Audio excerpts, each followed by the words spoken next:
Bismillahirrahmanirrahim. Alhamdulillahi rabbil alamin. Nahmaduhu wa nasta'inuhu wa nastaghfiruh. Wa na'udzu billahi min shururi anfusina wa sayyiati a'malina. May yahdihillahu fala mudilla lahu wa may yudlil fala hadiya lahu. Ashhadu an la ilaha illallah wahdahu la syarika lahu wa ashhadu anna Muhammadan abduhu wa rasuluhu la nabiyya ba'dah. Allahumma salli ala nabiyyina Muhammadin wa ala alihi wa sahbihi ajma'in. Allahumma 'allimna ma yanfa'una wanfa'na bima 'allamtana wa zidna 'ilman wa 'amalan waj'alna minas salihin. Ya Allah, anugerahkan kepada kami ilmu yang bermanfaat, tambahkan amal dan ilmu serta jadikan kami hamba yang saleh. Allahumma nawwir qulubana bitilawatil Qur'an. Ya Allah, terangi hati kami dengan membaca Al-Qur'an. Allahumma tahhir qulubana bitadabburil Qur'an. Ya Allah, sucikan hati kami dengan memahami Al-Qur'an. Allahumma ja'alna wa auladana wa dhurriyyatina min ahlil Qur'an. Ya Allah, jadikan kami, anak keturunan kami ahli Al-Qur'an. Amin ya rabbal alamin. Ibu-ibu salihah rahimakumullah, Assalamualaikum warahmatullahi wabarakatuh.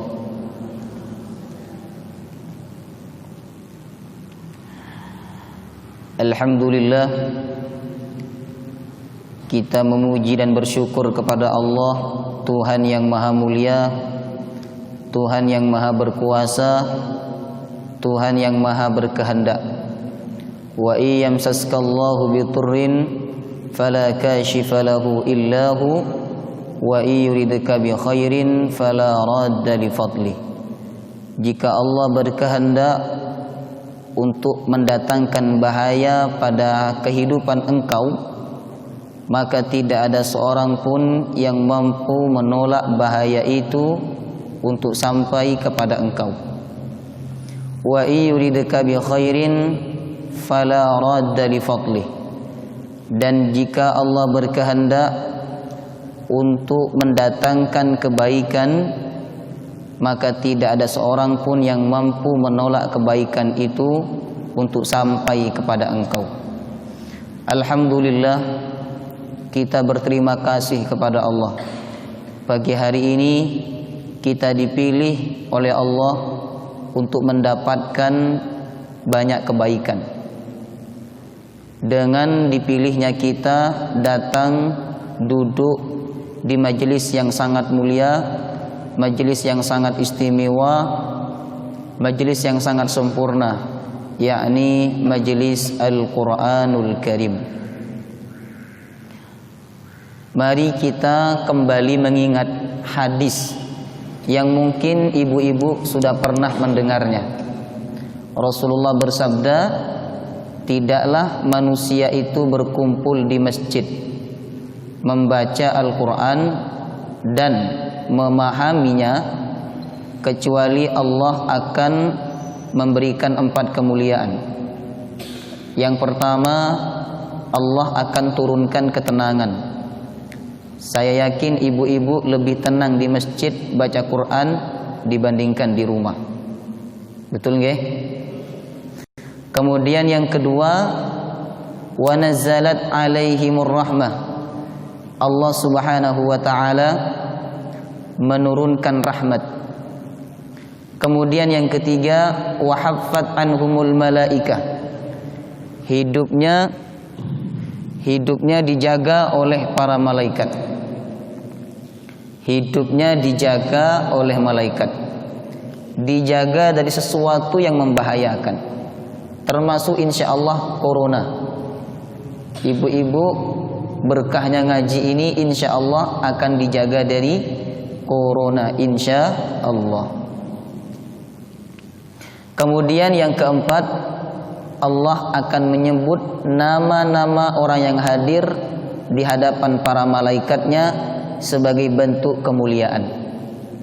Tentu menjadi kebanggaan dan kebahagiaan tersendiri bagi kita Bapak Ibu ketika kita hadir di majelis Al-Quran, lalu Allah membangga-banggakan kita di hadapan para malaikatnya. Itu hadis yang pertama. Yang kedua, kita ingat kembali hadis Nabi yang bersabda, khairukum man ta'allamal Qur'ana wa 'allamah. Sebaik-baik kalian yang belajar Al-Quran dan mengajarkan Al-Quran.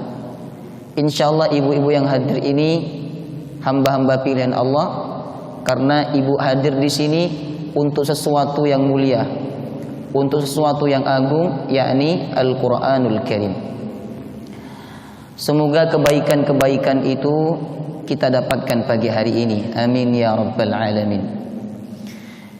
Ibu-ibu yang dirahmati Allah Subhanahu wa taala, pagi hari ini mohon maaf, ini perlu perkenalan apa badan? Oh, perlu. Mungkin ibu-ibu pertama kaget ya, apalagi yang baru lihat saya. Ini yang isi kok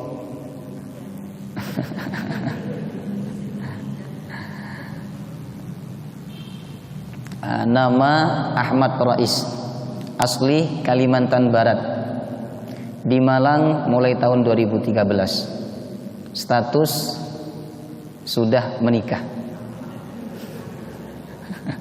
Alhamdulillah. Doakan ibu-ibu segera punya anak, karena sudah 2 tahun menikah belum diberikan amanah. Mungkin saya banyak dosa, maka perlu bantuan doa ibu-ibu supaya Allah segera menitipkan anak kepada saya. Amin ya rabbal alamin. Sampun nggih, ada pertanyaan lagi? Baik. Pagi hari ini saya akan menyampaikan satu tema yang ringan, tapi saya khawatir, bahkan kita semua khawatir masih belum maksimal melaksanakannya. Dengan kajian ini kita semua berharap bisa mengamalkannya dengan maksimal. Temanya adalah ciri-ciri penghuni surga sewaktu hidup di dunia. Dan sekarang kita masih hidup di dunia. Artinya peluang untuk masuk dalam golongan tersebut masih sangat besar. Tema ciri-ciri penghuni surga sewaktu hidup di dunia akan kita bahas melalui Quran surah Adz-Dzariyat ayat 15 sampai ayat 19.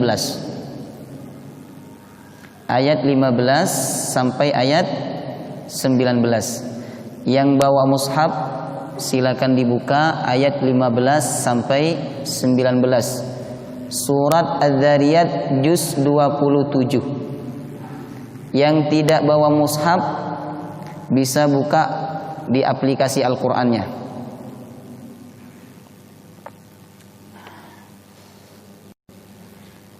Melalui kajian ini ibu-ibu, mari kita evaluasi diri kita. Apakah kita ini sudah termasuk dalam ciri-ciri penghuni surga ataukah masih belum? Yang sudah termasuk, mari ditingkatkan. Yang belum, mari kita berlomba-lomba untuk masuk dalam golongan sebagai penghuni surga. Sebelum tema ini kita bahas, mari sama-sama kita mengambil kemuliaan dengan membaca ayat-ayatnya. Saya terlebih dahulu membaca, kemudian ibu-ibu mengikuti. A'udzu billahi minasy syaithanir rajim. Bismillahirrahmanirrahim. Innal muttaqina fi jannatin wa 'uyun akhidhina ma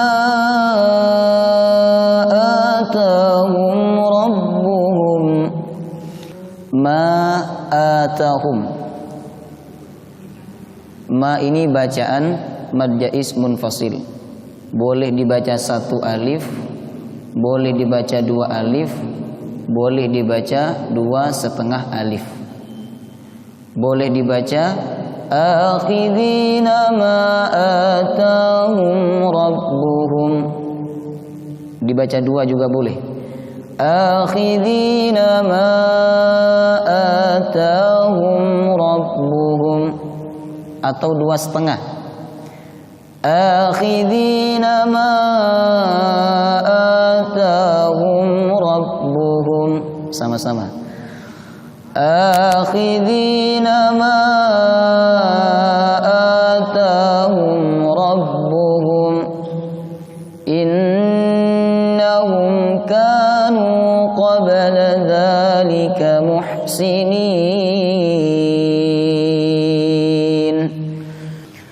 kanu qalilan minal laili ma yahja'un. Ini ada huruf H. Banyak orang yang keliru saat mengucapkan huruf H. Huruf H itu diucapkannya di tenggorokan, bukan di dada. Yang di dada bunyinya seperti ini. Ma yahja'un, ditekan. Padahal huruf H ini termasuk huruf ar-rikhwah. Pengucapannya sangat lembut. Ada nafas dan suara yang mengalir saat pengucapannya. Jadi cara pengucapannya ibu-ibu, ma yahja'un, ma yahja'un, bukan ma yah. Nah, terlalu dalam. Tempat keluarnya huruf itu hanya ada 3: bibir, lidah, tenggorokan. Enggak ada tempat keluar huruf dari dada. Nah, maka cara pengucapannya ma yahja'un. Napas dan suara dilepas dengan lembut. Wabil ashari hum yastaghfirun wa fi amwalihim haqqul lis-sa'ili wal mahrum. Bismillahirrahmanirrahim. Innal muttaqina, sesungguhnya orang-orang yang bertakwa, fi jannatin, berada di dalam surga, wa uyun, dan di surga itu dia mendapatkan banyak mata air. Akhidhina ma atahum rabbuhum, mereka mengambil apa yang Allah berikan kepada mereka. Innahum kanu qabla dzalika muhsinin, sesungguhnya mereka sewaktu hidup di dunia menjadi orang-orang yang muhsinin. Itu ciri yang pertama. Yang kedua, kanu qalilan minal laili ma yahja'un, sewaktu mereka hidup di dunia sedikit tidur malam, karena sebagian malam dia gunakan untuk mendekatkan diri kepada Allah. Yang ketiga, wabil ashari hum yastaghfirun, mereka sewaktu hidup di dunia banyak membaca istighfar di waktu sahur. Kemudian yang keempat, wa fi amwalihim haqqul lis-sa'ili wal mahrum. Mereka memberikan hak harta kepada orang yang meminta-minta dan kepada orang yang miskin. Itulah 4 ciri penghuni surga sewaktu hidup di dunia. Baik, kita mulai dari ayat 15. Innal muttaqina, sesungguhnya orang-orang yang bertakwa. Takwa, kata Imam Ibnu Katsir, dari kata al-wiqayah, artinya berhati-hati agar tidak melakukan perbuatan yang membuat Allah murka. Maka orang yang bertakwa itu adalah orang yang selamat dari murka Allah. Ketika dia selamat dari murka Allah, maka mesti dia berada fi jannatin, di dalam surga. Orang bertakwa kalau selamat dari murka Allah pasti berada di surga. Dan di surga itu wa'uyun, dia mendapatkan banyak mata air. Uyun berasal dari kata ainun. Ada film namanya Ainun Habibi. Ainun itu artinya mata air. Di surga paling tidak ada 3 mata air yang disebut dalam Quran. Yang pertama, mata air bernama Salsabila. Ada ibu yang namanya Salsabila di sini? Enggak ada. Salsabila itu artinya mata air surga. Di Quran juz 29 Allah berfirman, wa yusqawna fiha ka'san kana mizajuha zanjabila. Penghuni surga itu diberikan minum, dan minuman itu dicampur dengan zanjabila. Zanjabila ini kalau di Indonesia kan jahe. Nah, berarti jahe itu minuman penghuni surga. Tapi bukan berarti orang yang minum jahe di dunia dia mesti masuk surga. Boten. Karena tidak ada kaitannya orang minum jahe sama masuk surga. Ainan fiha tusamma salsabila. Minuman itu diberi nama oleh Allah dengan nama Salsabila. Maka ada anak perempuan dinamai Salsabila. Itu artinya mata air surga. Kemudian yang kedua, ada mata air surga itu yang namanya tasnim. Di surat Al-Mutaffifin, wa mizaju min tasnim ainai yashrabu bihal muqarrabun. Wa mizajuhu, dan minuman itu dicampur min tasnim, dari tasnim.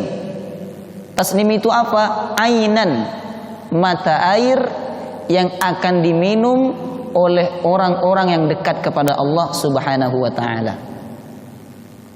Kemudian yang ketiga, ada mata air yang diberi nama oleh Allah Kafuro.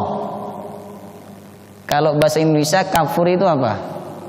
Kalau di Indonesia kafur itu, ya, ada kafur untuk menulis, ya, ada kafur untuk mengusir kecoa.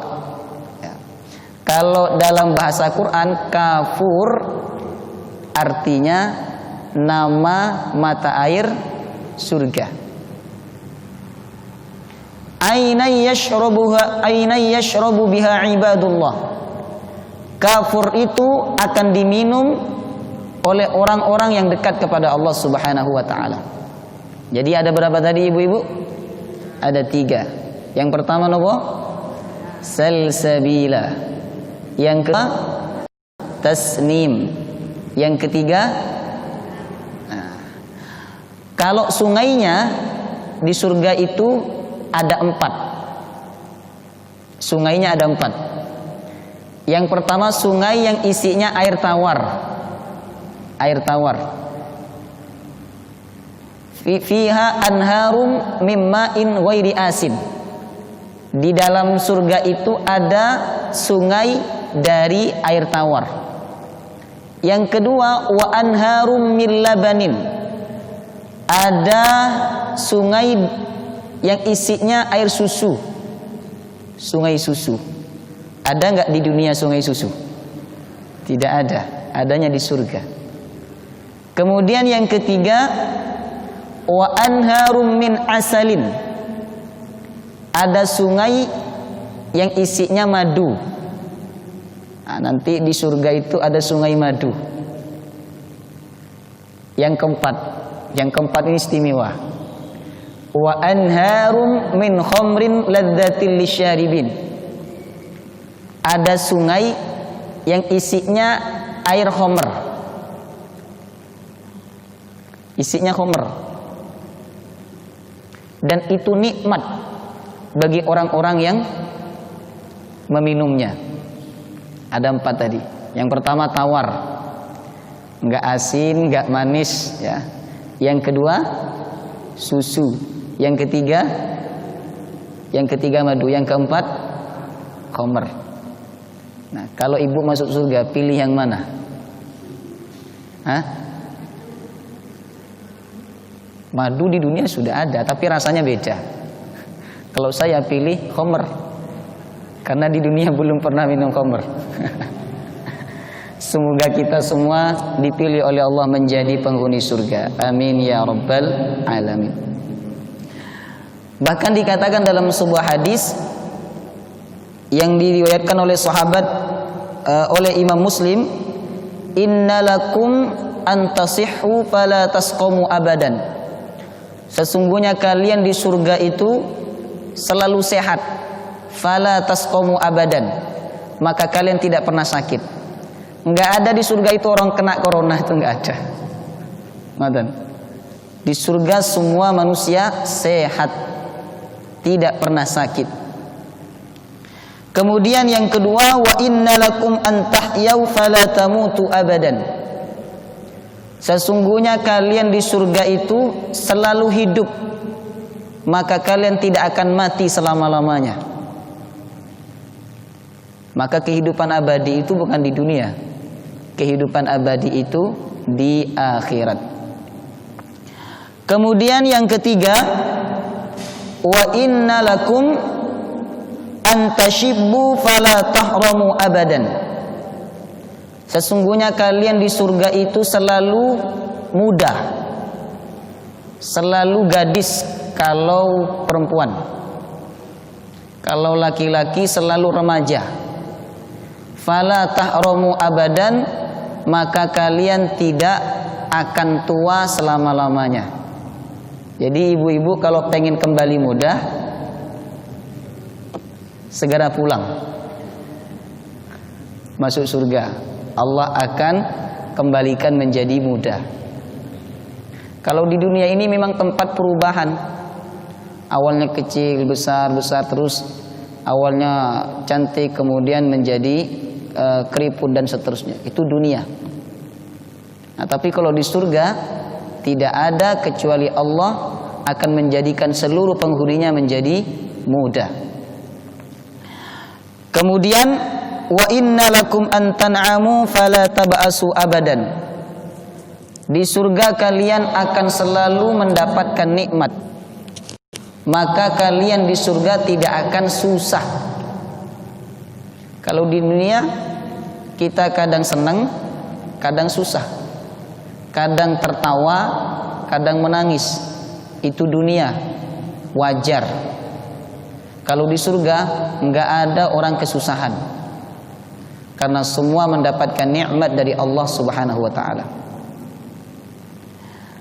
Kalau Allah ceritakan Nabi pun juga menceritakan tentang kenikmatan surga yang begitu luar biasa. Kira-kira ibu-ibu pengen pulang apa buatan? Pengen sekarang apa besok? Hah? Jangan sekarang, besok Ustaz. Artinya apa? Kita ini masih cinta sama dunia, sehingga kita berat untuk meninggalkan dunia ini. Ibu saya menelpon, Rois, di Kalimantan banyak kenikmatan, banyak sekali kemudahan hidup. Kalau kamu pulang, kamu akan mendapatkan kemudahan hidup. Mesti besok saya langsung pesan tiket pulang ke Pontianak. Nah, sekarang Allah sebutkan tentang kenikmatan surga. Nabi menyebutkan pula tentang kenikmatan surga kepada kita. Nah, kita pengen segera pulang atau masih mau lama-lama di dunia ini? Hah? Pengen segera ge? Sudah nggak tahan hidup nih Ustaz. Banyak cobaan. Ya. Dan kita harus yakin, ibu-ibu. Allah berfirman, "Walladzina amanu wa 'amilus shalihat ulaika ashabul jannah." Orang-orang beriman dan mengisi imannya dengan amal soleh, pasti mereka masuk surga. Yakin, kalau kita beriman, beramal soleh, insya Allah masuk surga. Amin ya rabbal alamin. Sekarang kita masuk kepada ciri-ciri penghuni surga sewaktu hidup di dunia. Akhidina ma atahum rabbuhum. Mereka mengambil apa yang Allah berikan kepada mereka. Innahum kanu qabla dzalika muhsinin. Sesungguhnya mereka sewaktu hidup di dunia menjadi orang-orang muhsin. Muhsin berasal dari kata ihsan. Apa itu ihsan? Kita sering mendengar ada Islam, ada iman, ada ihsan. Apa yang disebut dengan ihsan? Ada dua pengertian yang ingin saya sampaikan pada kesempatan pagi hari ini, ibu-ibu. Pertama, pengertian dari aspek ibadah. Yang kedua, dari aspek sosial. Pengertian yang pertama dari aspek ibadah, sebagaimana yang disebutkan oleh Rasulullah, bahwa ihsan itu adalah anta'budallah ka'annaka tarahu. Engkau beribadah kepada Allah seakan-akan engkau melihat Allah. Ingat, seakan-akan, bukan melihat, tapi seakan-akan melihat Allah Subhanahu wa ta'ala. Sebagaimana ibadahnya para nabi, para sahabat, dan para ulama-ulama salaf. Mereka itu kalau mau sholat gemeter. Apa bahasa Jawanya gemeter? Dredeg. Ya. Itu bukan karena grogi dilihat oleh makmumnya, boten. Tapi karena yang dia hadapi adalah Allah Subhanahu wa ta'ala. Ada yang sampai keringatan, seperti sahabat Ali bin Abi Thalib. Sampai ditanya oleh sahabat yang lain, "Wahai Ali, kenapa engkau mau sholat sampai keringatan seperti itu?" Kata sahabat Ali, "Tahukah kalian saya mau menghadap siapa? Menghadap Allah Subhanahu wa ta'ala." Inilah orang yang beribadah dengan ihsan, seakan-akan dia melihat Allah. Tentu potongan orang-orang seperti kita ini belum sampai ke situ. Karena kita sholat masih banyak pikiran di luar sholat. Ketika kita ingin mencapai ketingkatan ihsan, tapi itu belum bisa kita lakukan, ada tingkatan yang kedua, kata Rasulullah. Fa illam takun tarahu fa innahu yaraka. Kalau kamu tidak bisa melakukan hal tersebut, maka sadarkan dirimu saat beribadah engkau dilihat oleh Allah Subhanahu wa ta'ala. Jadi kalau kita tidak punya tingkatan, atau kita tidak sampai kepada tingkatan seakan-akan melihat Allah, ada tingkatan yang kedua, kita merasa dilihat oleh Allah Subhanahu wa ta'ala. Kalau kita ibadah merasa dilihat oleh Allah, insya Allah ibadah kita akan benar, sungguh-sungguh.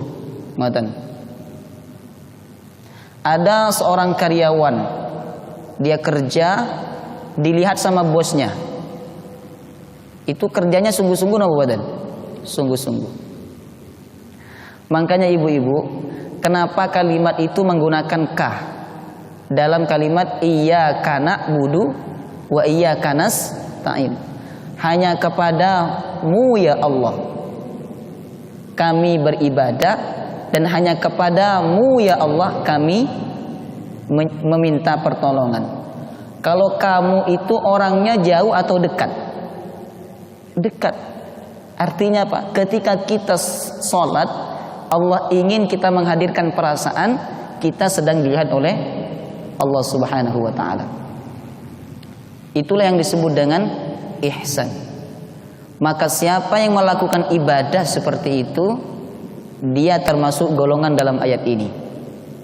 Innahum kanu qabla dzalika muhsinin. Sesungguhnya mereka sewaktu hidup di dunia menjadi orang-orang yang ihsan.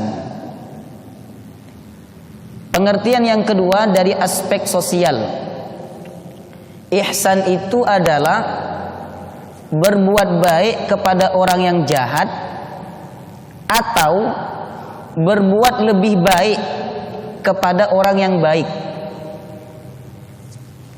Ada dua pengertian tadi. Yang pertama nopo? Berbuat baik kepada orang yang jahat.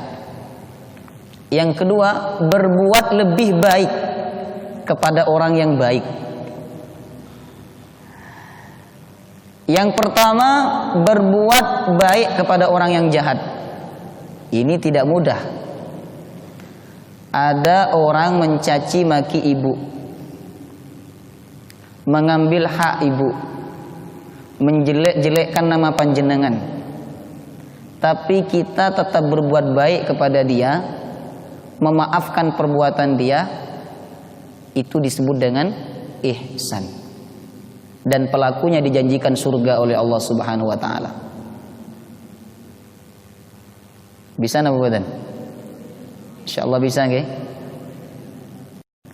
Ada orang yang jahat sama ibu, misalnya tetangga lah, jahat banget sama panjenengan, panjenengan difitnah, dibicarakan, digibah dan seterusnya.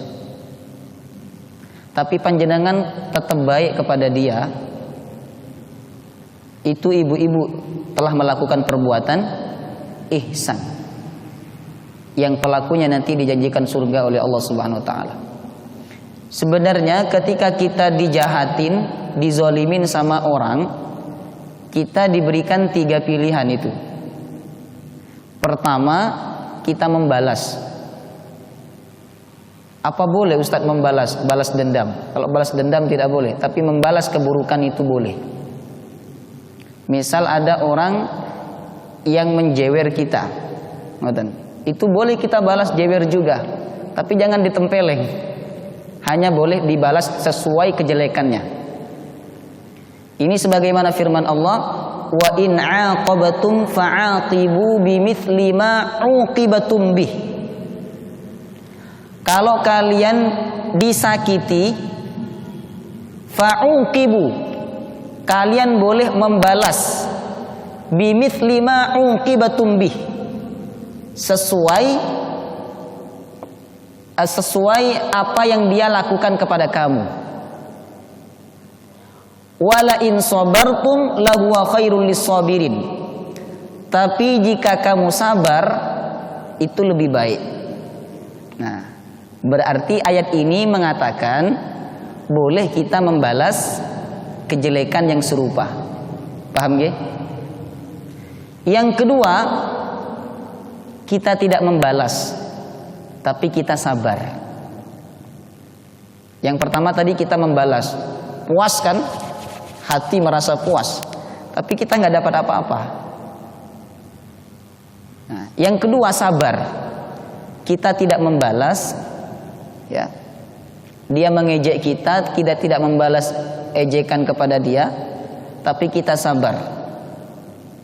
Kalau kita sabar, kata Rasulullah, maka kebaikan-kebaikan orang yang menzalimi kita itu akan diberikan kepada kita. Ngoten. Pilih yang mana? Hah? Yang pertama apa yang kedua? Yang pertama. Yang kedua. Yang ketiga ini ada yang lebih dahsyat lagi, ibu-ibu. Yang ketiga ini adalah tidak membalas, sabar. Yang ketiga ini adalah memaafkan. Berat. Jadi kita tidak membalas, ya. Kemudian kita memaafkan. Itu lebih baik. Karena Allah Subhanahu wa taala berfirman, "Faman 'afa wa aslaha fa ajruhu 'ala Allah." Siapa yang memaafkan, maka pahalanya ditanggung oleh Allah Subhanahu wa taala. Kira-kira bisa nggak melakukan yang nomor 3 ini? Insya Allah bisa nggih, dimaafkan. Ada orang punya hutang kepada panjenengan, diikhlaskan, bisa tidak?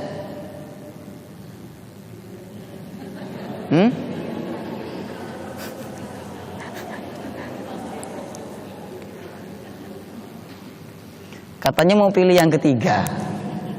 Hah? Ini sudah kita tagih berkali-kali, tapi dia ada aja alasan.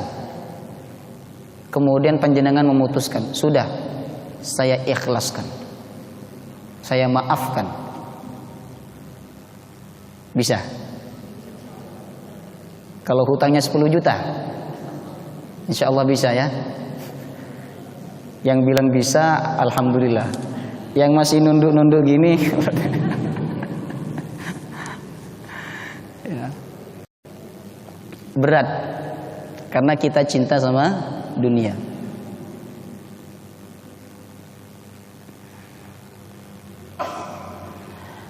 Jadi yang ketiga ini, memaafkan atau mengikhlaskan, itu perbuatan yang sangat mulia. Ada sahabat Nabi yang dikatakan oleh beliau sebagai ahli surga, dan mungkin ibu-ibu pernah mendengar hadis ini. Dalam satu kesempatan Nabi kumpul dengan beberapa sahabatnya di masjid. Kemudian Nabi berkata kepada mereka, sebentar lagi akan ada ahli surga yang lewat.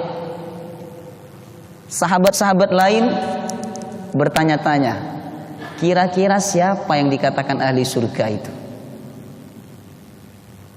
Datanglah seseorang yang tidak dikenal. Berarti dia bukan sahabat dekatnya Rasulullah. Kalau tidak dikenal berarti bukan sahabat dekatnya Rasulullah sallallahu alaihi wasallam. Tapi Nabi mengatakan dia sebagai ahli surga. Kemudian sahabat yang lain pengen cari tahu, ya. Mereka ingin mencari tahu apa amalan yang dilakukan oleh orang tersebut sehingga dikatakan sebagai ahli surga oleh Rasulullah. Maka ada satu sahabat yang mengikuti dia sampai ke rumahnya, pengen tahu apa yang dilakukan di rumahnya. Udah sampai nginep di rumahnya.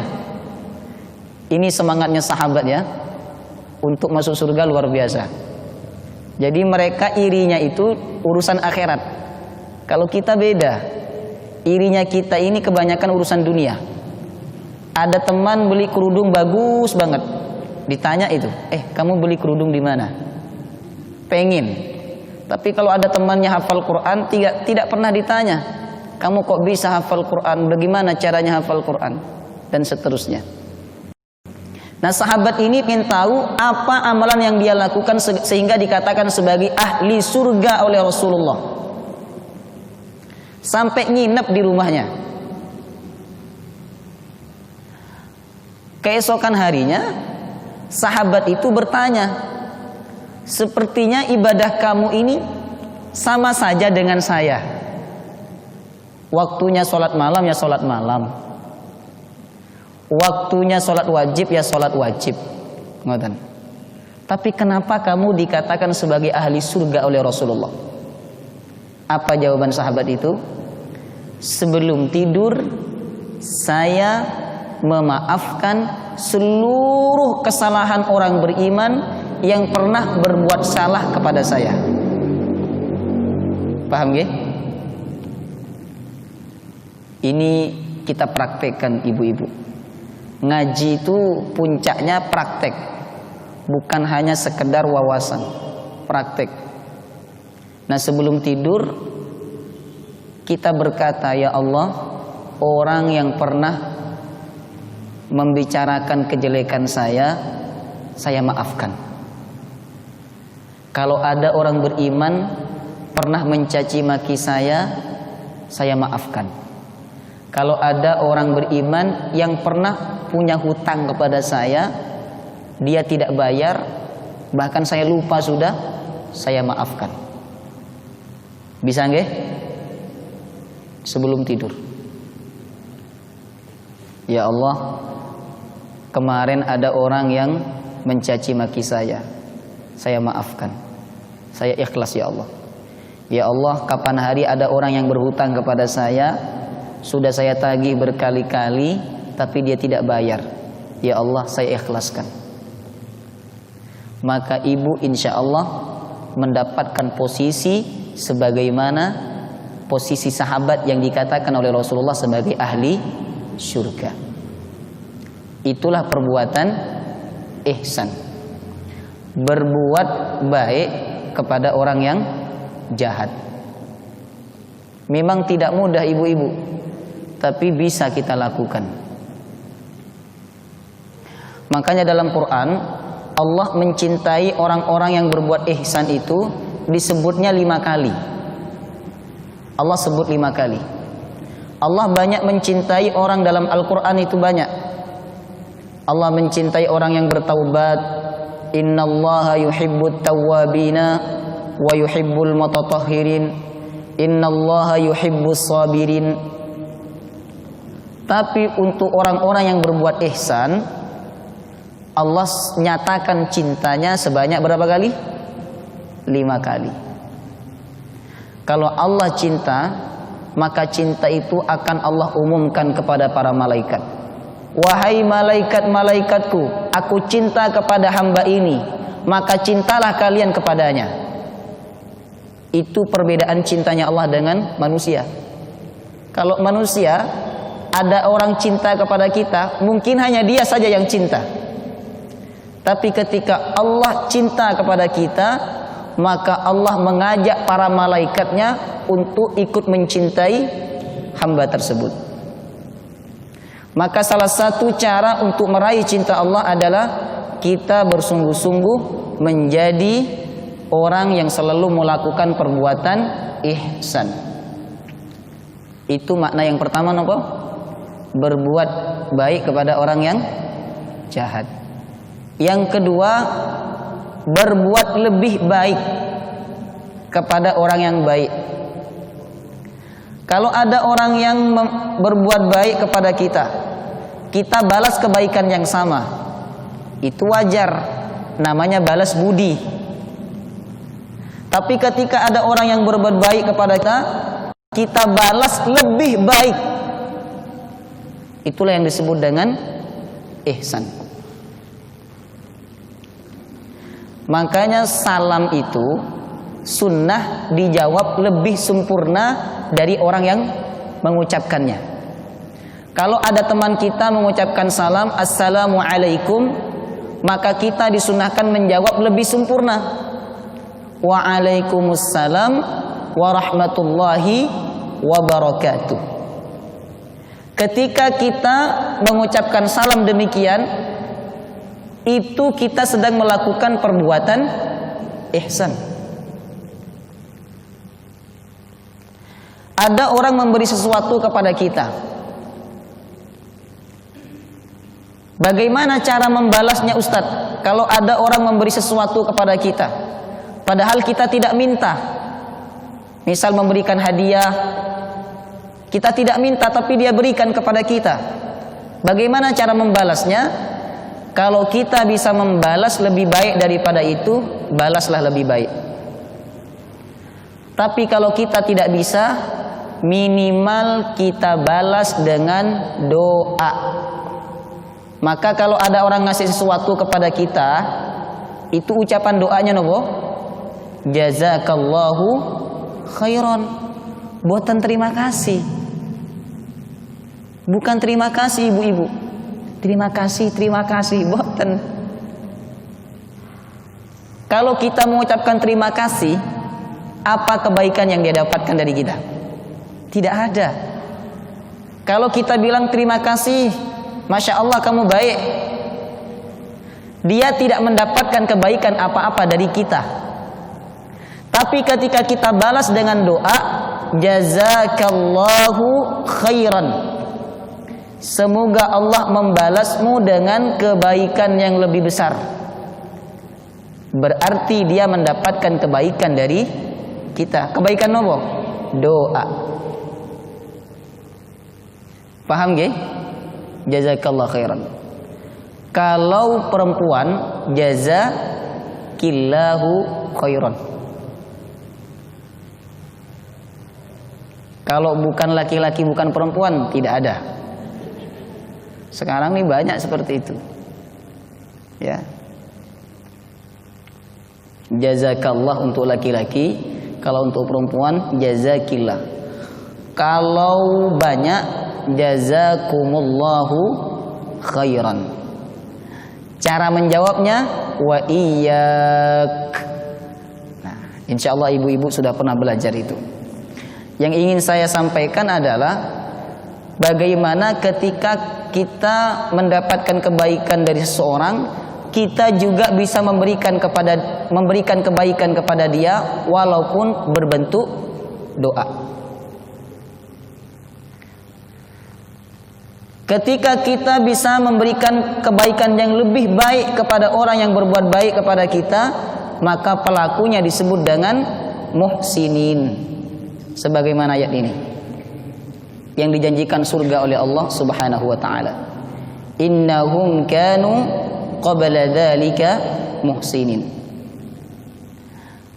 Kemudian kita masuk kepada ciri yang kedua. Yang kedua ini lebih berat lagi. Ini urusan kita dengan Allah. Yang kedua adalah kanu qalilan minal laili ma yahja'un. Mereka sedikit tidur di waktu malam. Karena sebagian malam mereka gunakan beribadah kepada Allah Subhanahu wa taala. Dalam masalah ini saya pribadi merasa sangat kurang, ibu-ibu. Bahkan kita merasa sangat kurang dalam masalah ini. Dan Allah Subhanahu wa taala menjadi saksi atas kekurangan kita memberikan hak untuk beribadah di sepertiga malam. Maka dengan belajar ini, mari kita sama-sama berlomba untuk masuk dalam golongan orang-orang yang sedikit tidur di waktu malam, karena sebagian malamnya dia gunakan untuk beribadah kepada Allah Subhanahu wa taala. Karena tidak banyak orang bisa melakukannya, maka Allah sangat memuliakan orang-orang yang beribadah di waktu malam.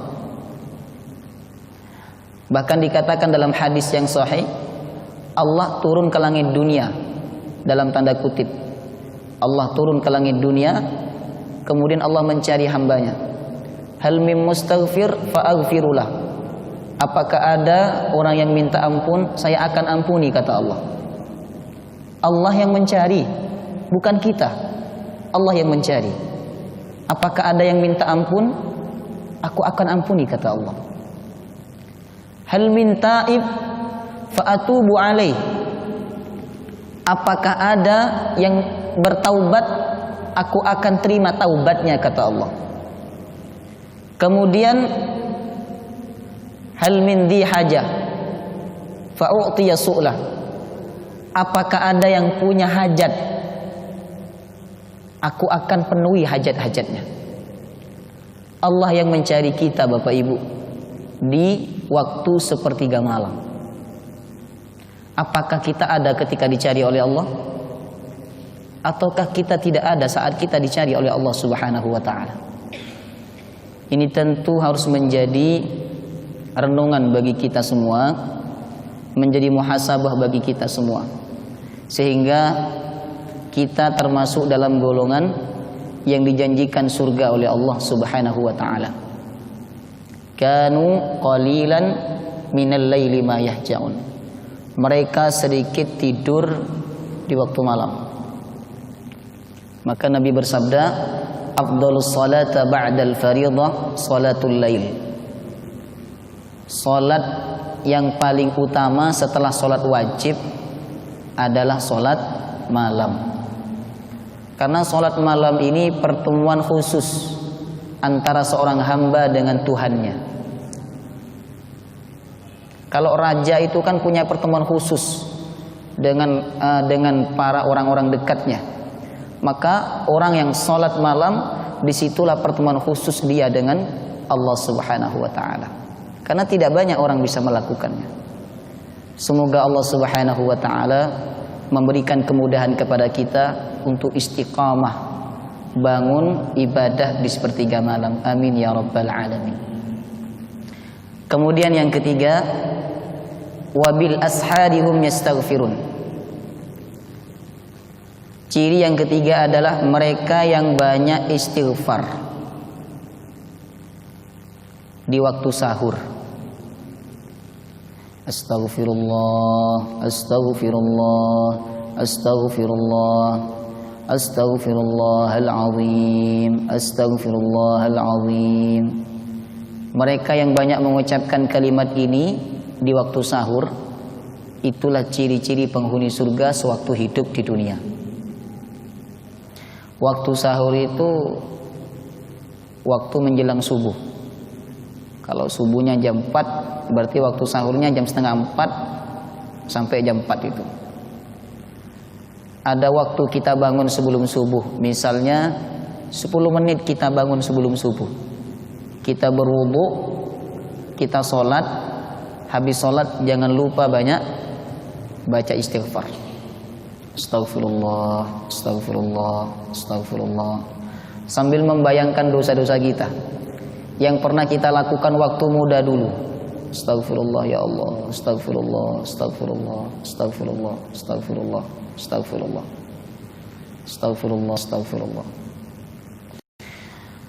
Itu ciri yang ketiga. Yang terakhir, wa fi amwalihim haqqul lis-sa'ili wal mahrum. Mereka memberikan harta kepada orang yang membutuhkan. Karena Allah memberikan kita harta banyak, ibu-ibu, bukan untuk dinikmati sendiri, tapi untuk dibagi kepada orang-orang yang membutuhkan. Siapa yang membutuhkan? Pertama, lis-sa'il, orang yang meminta-minta. Di lampu merah kadang kita pakai kendaraan, ketemu sama orang yang minta-minta. Kata Al-Quran, dia punya hak untuk diberi. Bahkan Nabi mengatakan dalam sebuah hadisnya yang dikutip oleh Imam Ibnu Katsir, orang yang meminta-minta itu punya hak, walaupun dia meminta dari atas kuda. Dulu kuda ini kendaraan terbaik. Kalau sekarang mungkin Alphard. Walaupun ada orang yang meminta-minta pakai mobil Alphard, dia punya hak untuk kita beri. Tapi kita punya hak juga untuk tidak memberi. Paham nggih? Kesalahan yang sering terjadi adalah sudah tidak memberi suuzon. Aduh, itu kok muda, masih muda, kok minta-minta. Udah nggak ngasih suuzon. Apa gunanya suuzon? Tidak ada kebaikan yang dia dapatkan dari kita kalau kita suuzon. Sudah kita tidak memberi suuzon lagi. Lebih baik ketika kita tidak mau memberi, kita beri dia dengan doa. Ya Allah, semoga dia cepat dapat kerja yang bagus sehingga tidak lagi minta-minta. Ngoten. Kalau kita suuzon gak ada gunanya, ibu-ibu. Jenengan ketemu sama orang berbuat jahat, kalau kita suuzon gak ada gunanya. Tapi kalau kita doakan, ya Allah semoga dia segera sadar, bertaubat, kembali kepada jalanmu, ada kebaikan yang kita berikan kepada dia, yakni doa. Tapi kalau kita bisa memberi, itu lebih baik. Karena salah satu penghuni surga adalah wa fi amwalihim haqqul lis-sa'ili wal mahrum. Demikianlah ciri-ciri penghuni surga sewaktu hidup di dunia. Semoga Allah Subhanahu wa taala memudahkan kita untuk mengamalkan ciri-ciri tersebut. Amin ya rabbal alamin. Sebelum ditutup, mungkin dari ibu-ibu ada yang ingin ditanyakan, monggo.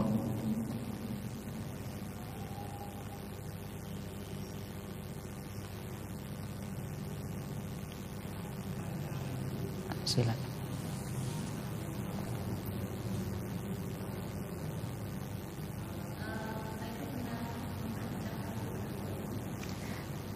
Dalam sebuah hadis, mohon maaf guys, saya jawab dulu yang ini.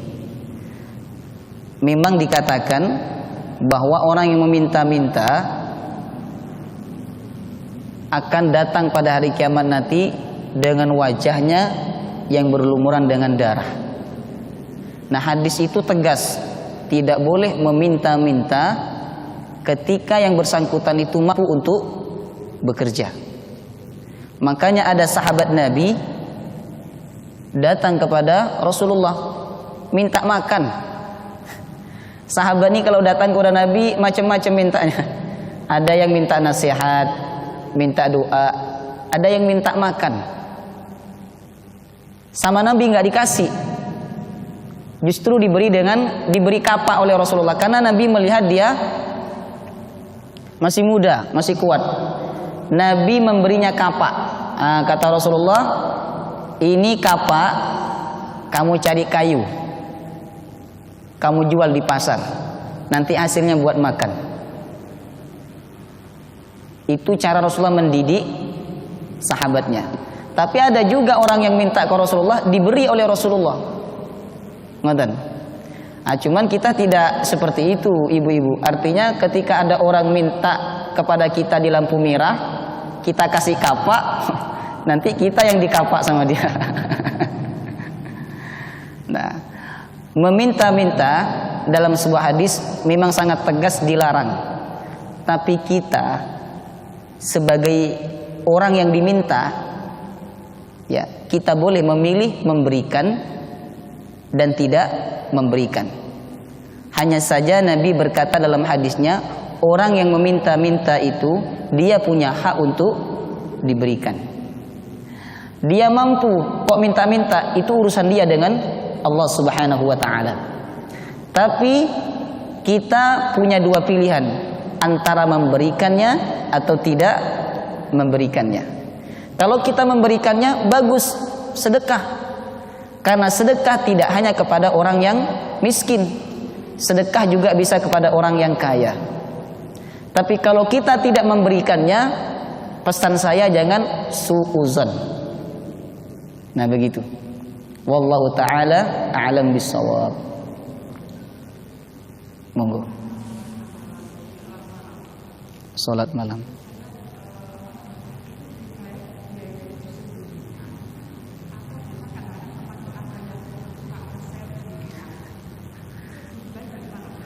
Iya.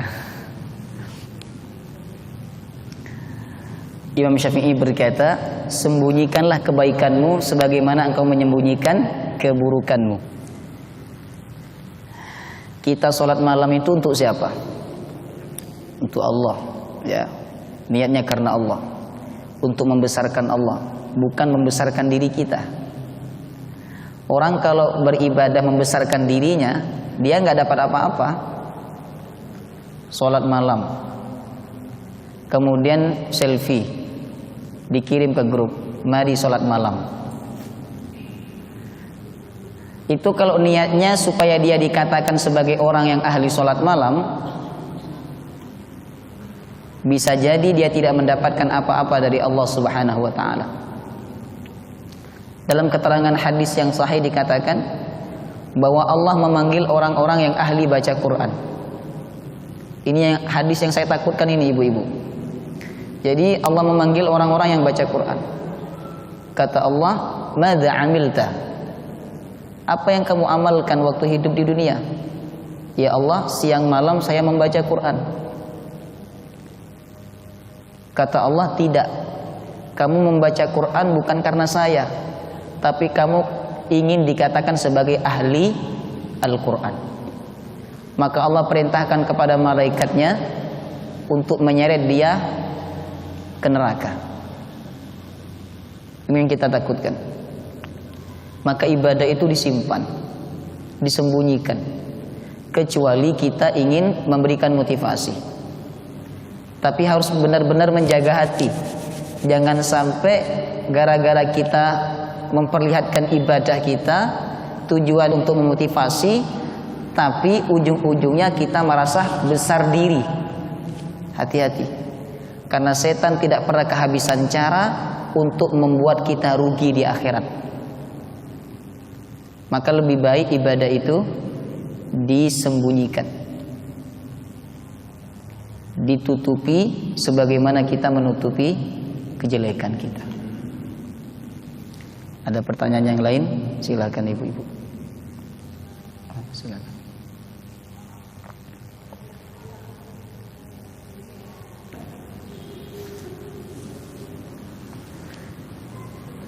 Itulah wanita, ya. Kalau laki-laki ya paling sejam, paling lama sejam lah, udah selesai itu. Kalau wanita masih terbayang-bayang gitu. Karena wanita memang lebih ke perasaan. Kalau laki-laki lebih ke rasional, ya. Memang hati itu tidak langsung bisa memaafkan secara sempurna. Tapi paling tidak lisan kita memaksa hati kita untuk memaafkan. Nah, paling tidak lisan kita memaksa hati kita untuk memaafkan. Masih ada yang mengganjal, Ustadz, dipaksa terus. Lama kelamaan hati itu akan membuka lebar pemaafan kepada orang-orang yang pernah menyakiti kita. Jadi itu sudah terhitung memaafkan ibu, walaupun masih mengganjal, tapi kalau ibu mengatakan saya maafkan dia, saya ikhlaskan, itu sudah dianggap perbuatan ihsan, walaupun mengganjal. Lama kelamaan dia akan hilang, yakin. Karena semua banyak hal yang harus kita awali dengan paksaan, harus dipaksa dulu. Insya Allah sudah termasuk perbuatan ihsan. Silakan. Ibu mau bertanya tadi? Oh. Ada lagi yang mau bertanya? Sampun, nggih? Baik, kalau tidak ada yang mau bertanya, kita cukupkan sampai di sini. Semoga bermanfaat dan semoga apa yang kita kaji menambah iman kita, menambah kedekatan kita kepada Allah Subhanahu wa taala. Amin ya rabbal alamin. Subhanakallahumma wa bihamdika asyhadu an la ilaha illa anta astaghfiruka wa atubu ilaik. Wassalamu alaikum warahmatullahi wabarakatuh.